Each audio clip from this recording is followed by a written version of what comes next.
Hey, good to see you.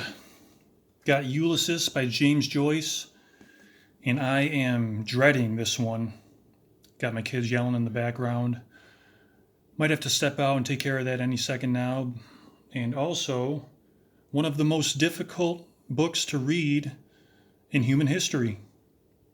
I've been doing these spoiler free reviews, and this is almost a spoiler proof review because even if I describe everything that happens word for word, you're still going to go, "What? What do you, are you telling that right? What?" He's strolling around the corner and he comes into a play about a courtroom drama where the jury decides that he should be burnt to a cinder? It doesn't make any sense.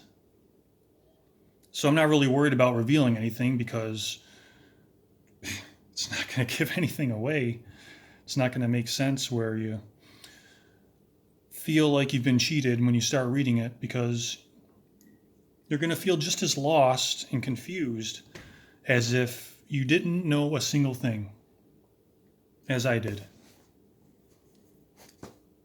This could almost be described as an anti novel. It's like if you are looking for a book to read and you get Ulysses, it's like going to a pizza parlor and ordering a super soaker. It's like an amoeba giving birth to a gorilla. Yeah, makes that much sense.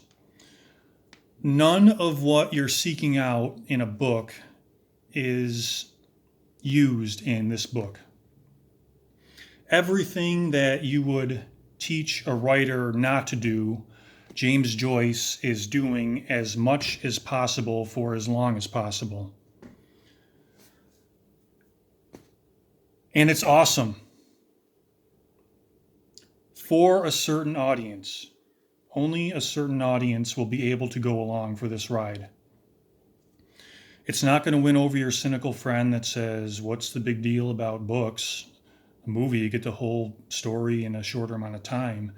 Video games have better graphics." I would disagree with that. And you're in control of the story. It's a fair statement.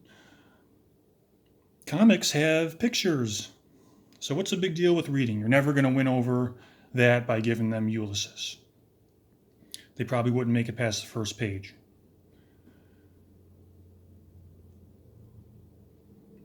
This is for the readers who have a few hundred books under their belt, are kind of getting burned out on the novel formula, set the stage, rising action, climax, resolution.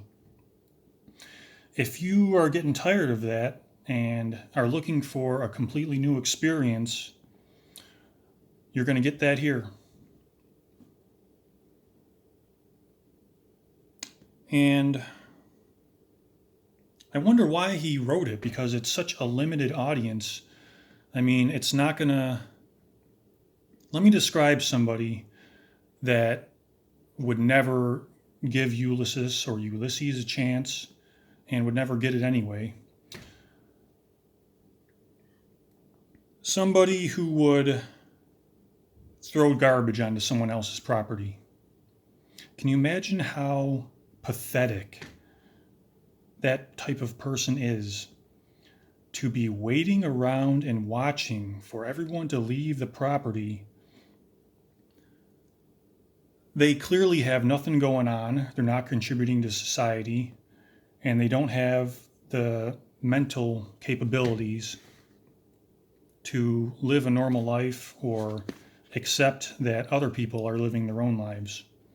If they have the time to be peering through their windows, watching for someone to be leaving their property, can you imagine how insignificant their life is to schedule their day around when everyone else is off their property?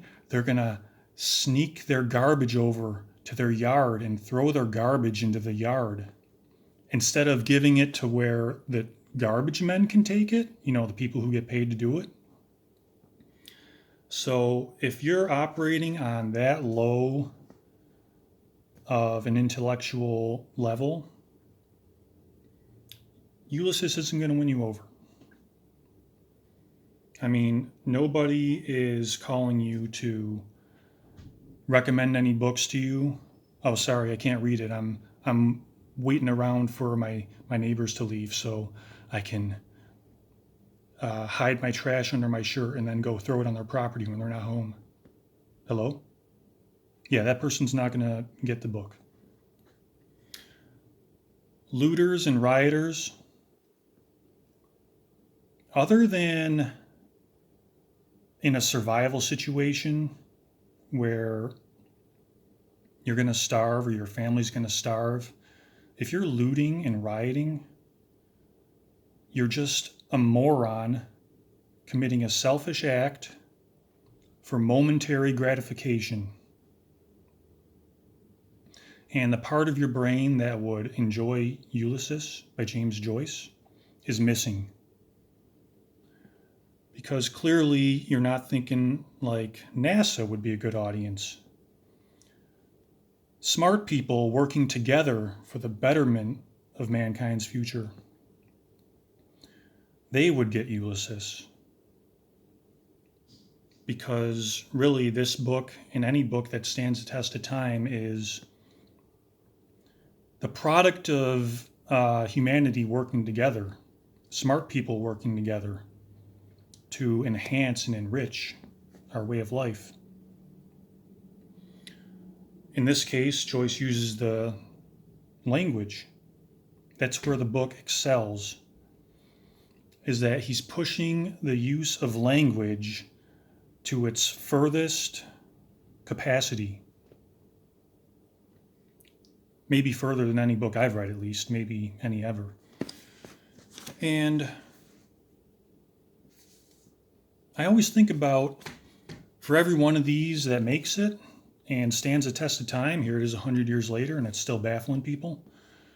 I'm sure there's a million more that were in the same vein, challenging the norms, challenging the formulas, that just never saw the light of day. Anti-novels that just got rejected until the author died and then someone recycled the paper that they were written on. So whenever anyone's talking about the literary achievements, and rightfully so, of a book like this, I just think they should also think about it's a achievement of the publishing industry too, to take a chance on something different instead of the same 10,000 formulaic books that they publish every year because they know people are looking for them.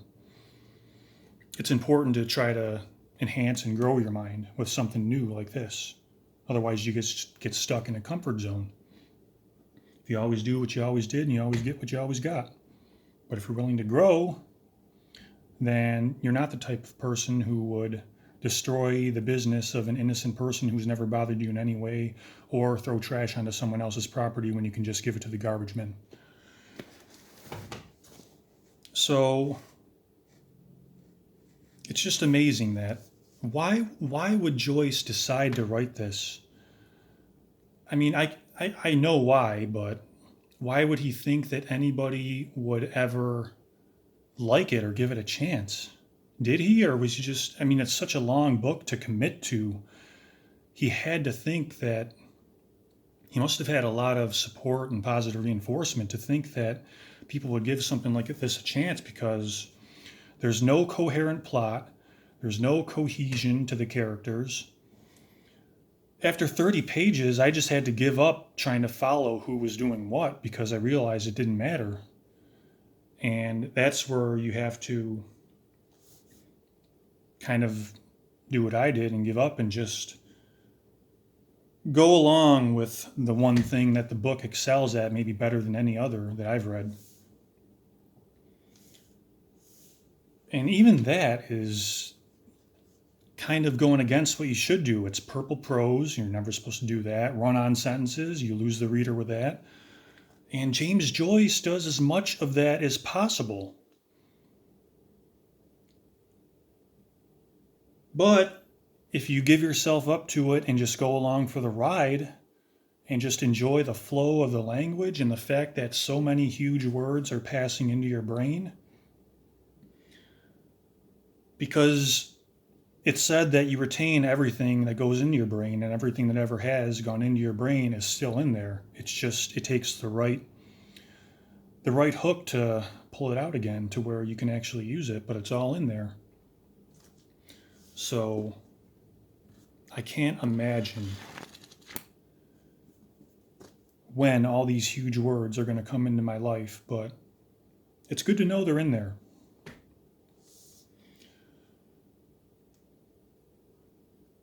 So what else do I got here?